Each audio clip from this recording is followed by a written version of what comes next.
everyone, shoutout sa inyo.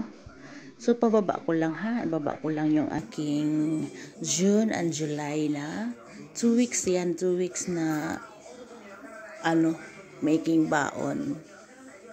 So pinagsama-sama ko na siya para yung alam mo yun, natutulog ka na ang utak mo na sa baon kung ano namang klaseng i-prepare mo.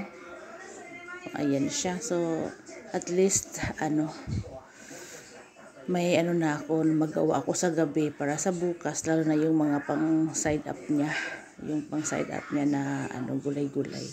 Yung sa onigiri naman, ayan, madali lang na lang siya kasi may mga naman ako dito, may mga settings.